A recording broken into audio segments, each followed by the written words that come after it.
Ilusat päeva, armsad valgusolendid ja tere tulemast Valguse kanalile. Mina olen Kaia-Liisa Reinut ja tänase video pealkiri on Kuidas mitte midagi isiklikult võtta. Praegu toimub tohutult palju muutumisi.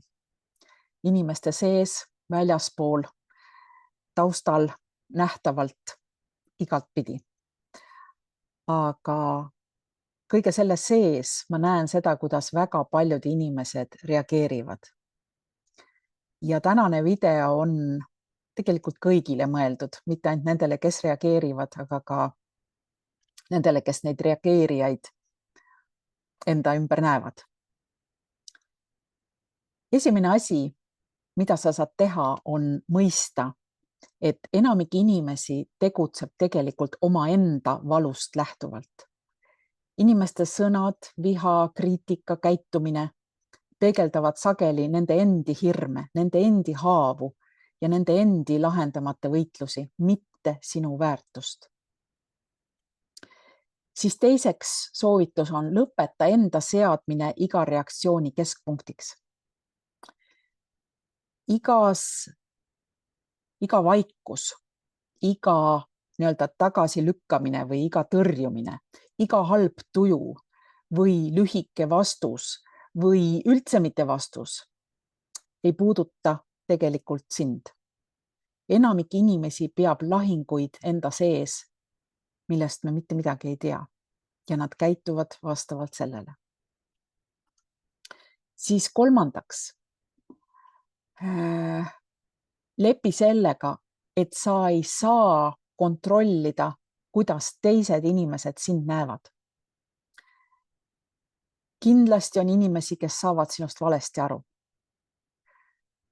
erinevates situatsioonides, olenemata sellest, kui aus või kui sa lahke või kui hea sa oled. Sinu rahu algab siis, kui sa ei vaja enam seda, et kõik sind heaks kiidaksid. Neljandaks, eralda oma väärtus teiste inimeste arvamustest. See on tohutult oluline. Jah, kiitust on võib-olla tore saada, aga see ei tee sind väärtuslikumaks, kui sa tegelikult oled. Ja samas loomulikult see vastaspool kriitika ei tee sind vähem väärtuslikuks. Sinu väärtust ei määra kellegi teise taju või kellegi teise vaatenurk sinule või elule, mitte kuidagi. 5. soovitus on, et harjuta emotsionaalselt eemaldumist. Armastusega eraldumist, kui nii võib öelda, sest see eraldumine ei tähenda, et sa ei hooliks. See eraldumine tähendab, et seisneb selles, et seisneb keeldumises lasta teiste inimeste emotsioonidel kontrollida sinu sisemist rahu. Ehk siis sa keeldud teiste inimeste emotsioonidele sinu sisemist rahu siis hoida või säilitada. 6. soovitus on lõpeta ootus, et kõik mõtlevad nii nagu sina, et kõik mõtleksid nii nagu sina, et kui sul on see soov või ootus. Me oleme ühest küljest tõesti väga sarnased selles osas, et meil on kõigil oma sisemised teemonid, oma varjupool, oma positiivne pool ja selle koha pealt me oleme sarnased, aga meil on siiski erinevad kogemused ja kuna inimestel ongi erinevad kogemused, siis on ka erinevad uskumused, erinevad küpsusastmed teatud asjadega tegelemiseks, erinev emotsionaalne teadlikkus. Ja kui sa seda mõistad, siis sa pettud vähem inimestes. 7. kui sa siis tunned ikkagi vajadust reageerida, siis soovitus on pea enne reageerimist paus, kui sa vähegi suudad. Osad ei suuda, osad reageerivad kohe.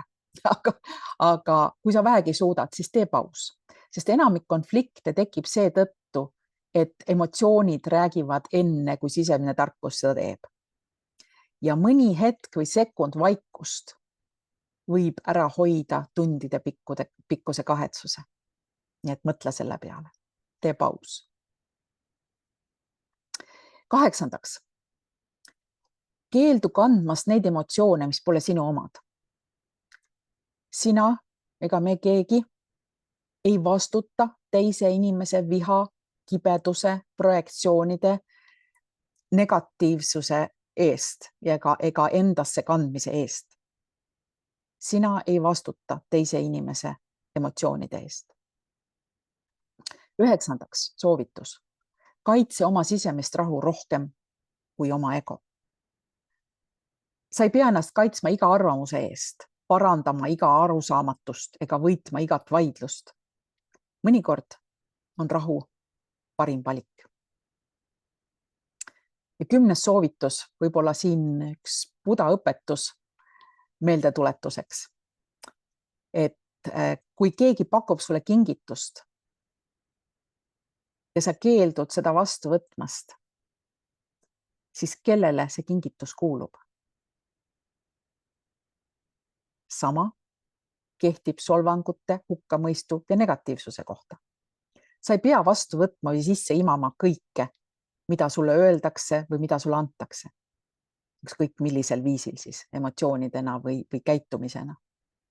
Ja millegi isiklikult mitte võtmine ei tähenda, et sa muutuksid külmaks või emotsioonituks.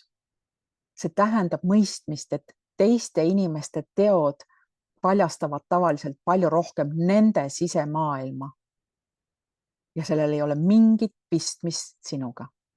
Ehk siis, mida vähem sa maailma ja teisi inimesi isiklikult võtad, seda rahulikumalt saad sa elada.